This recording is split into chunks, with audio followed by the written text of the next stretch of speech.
আসসালামু আলাইকুম ওয়া রাহমাতুল্লাহি ওয়া বারাকাতুহু। সুপ্রিয় দর্শক শ্রোতা ভাই বোন, আমরা এসেছি ফেনীর দাগনভূঞার দুর্গম একটা জায়গায়। মেইন রোড থেকে প্রায় 1.5-2 ঘন্টা আমরা ট্রাক্টরে করে চড়ে খুব ধীরে ধীরে এসেছি এখানে। এখান থেকে আবার ট্রলারে করে আরেকটা দুর্গম জায়গায় যাওয়ার পরিকল্পনা আমাদের আছে। তো ইতোমধ্যে আলহামদুলিল্লাহ আমরা দেখেছি যে ত্রাণ বিতরণের কার্যক্রম আমরা শুরু করেছি। এখানে একটা অরফান সেন্টার আছে। এই অরফান সেন্টারে যারা আশ্রয় নিয়েছেন তাদের মাঝে আমরা ত্রাণ বিতরণ করছি। ওইদিকে পানি বেশি হওয়ার কারণে আমরা যেতে পারছি না। ওনারা কষ্ট করে এসেছেন এবং এখানে আমরা ধর্ম বর্ণ নির্বিশেষে প্রত্যেকটা মানুষকে ত্রাণ দিচ্ছি। এখানে যে জিনিসগুলো আছে এর মধ্যে চাল আছে, ডাল আছে, তেল আছে, সয়াবিন তেল আছে এবং লবণ এবং চিনি আছে। আর এর বাইরে আরেকটা প্যাকেটে বিস্কিট, মুড়ি এবং পানি এবং অন্যান্য শুকনা খাবার আছে। তো আমরা তাদের মাঝে এই জিনিসগুলো বিতরণ করছি। ইনশাআল্লাহ বিদিনিল্লাহ এগুলো শেষ করে আল্লাহ যদি তৌফিক দান করেন আমরা চলে যাব মহিপাল থেকে ইনশাআল্লাহ ফেনীর আরেকটা এলাকাতে আমরা আজকে বিতরণ করব।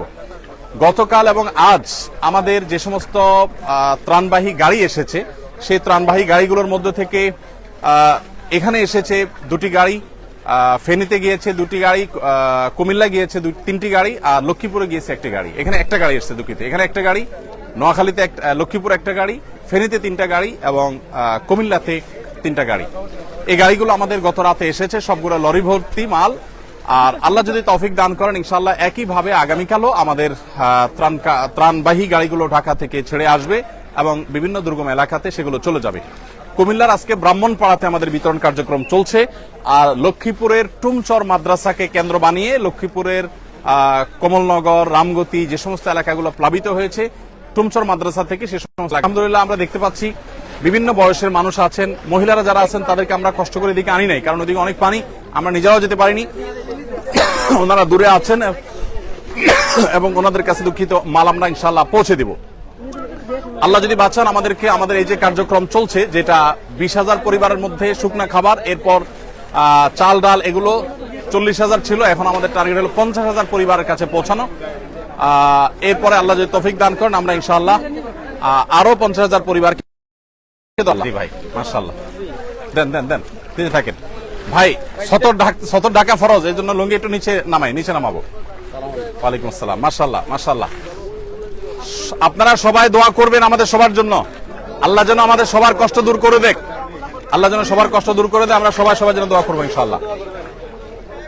ওয়ালাইকুম আসসালাম। বাবাজি কি এখানে থাকেন? ওইখানে। ও মাশাআল্লাহ আল্লাহ কবুল করুক। ঠিক আছে, জাযাকুমুল্লাহ খায়ের। প্রিয় দর্শক, আমরা দেখতে পাচ্ছি বিভিন্ন ঘরগুলো ডুবে গেছে, বিল্ডিং, এই যে ঘরগুলো আমরা দেখতে পাচ্ছি আশেপাশে ডুবে গেছে। আর এই পাশে টিনগুলোতে একেবারে চাল ছুঁই পানি। আমরা যতদূর আসছি এরকম দুরবস্থা দেখতে পেয়েছি এবং এর চাইতে দুরবস্থাও দেখেছি যে টিন একেবারে ডুবে যাচ্ছে, যা ছুঁই। এখানে আমরা দেখতে পাচ্ছি মাত্র 3-4 ফিট পরেই টিন ডুবে যাবে, এরকম একটা অবস্থা। মানিকলাল, আপনার ঘর কিসের, বিল্ডিং না কাঁচা? ঘর ভালো আছে? ভালো আছে। যদি ঘর মেরামত করা লাগে সেটাও আমরা টাকা দিব। ঠিক আছে। আল্লাহ তাআলা আমাদের সবাইকে হেদায়েত দান করুন। ওয়ালাইকুম আসসালাম। বাবাজি ভালো আছেন আপনি? বকরা একটু হেল্প করো।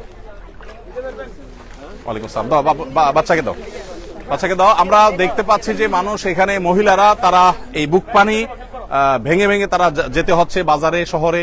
এর বাইরে আসলে তাদের আসলে যাওয়ার তেমন কোনো জায়গা নেই।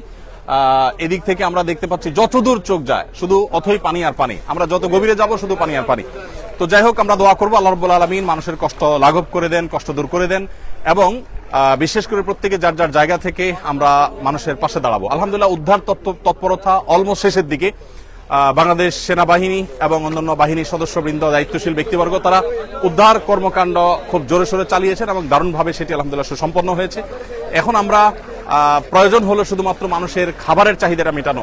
আমাদের কাছে বহু জায়গা থেকে SMS আসছে। আজকে আমি 4-5 জায়গার SMS সকাল থেকে পর্যন্ত রিসিভ করেছি, যেখানে 200 মানুষ, 250 মানুষ, 300 মানুষ, 500 মানুষ না খেয়ে আছে 2 দিন 3 দিন।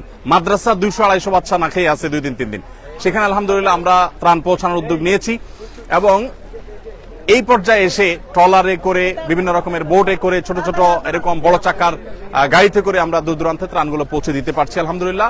এটা একটা আনন্দের বিষয় যে মানুষের উদ্ধার তৎপরতা অনেকটা শেষ হয়েছে, এখন খাবারগুলো পৌঁছানোর কাজ ঠিক যথাসময়ে আসুন্না ফাউন্ডেশনের ত্রাণ এসে পৌঁছেছে এবং সেগুলো এখানে কাজ করছে।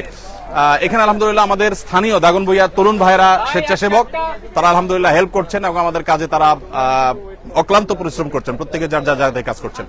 তো আল্লাহ তাআলা আমাদের সবাইকে কল্যাণমূলক কাজে এক অন্যের সহযোগী হওয়ার তৌফিক দান করুন, সবার কষ্ট লাঘব করে দিন। আমরা সবার জন্য দোয়া করব, প্রত্যেকের জায়গা থেকে কাজ করব। আল্লাহ তাআলা আমাদের সবাইকে তৌফিক দান করুক। আমরা শেষ করছি ইনশাআল্লাহ বিদিনিল্লাহ। ফেনীতে অন্য কোনো স্পটে যদি নেটওয়ার্ক থাকে আবার দেখা হবে, কথা হবে। আর প্রত্যেকে যার যার জায়গা থেকে অভাবী এবং দুস্থ মানুষের পাশে আমরা দাঁড়ানোর চেষ্টা করব ইনশাআল্লাহ বিদিনিল্লাহ।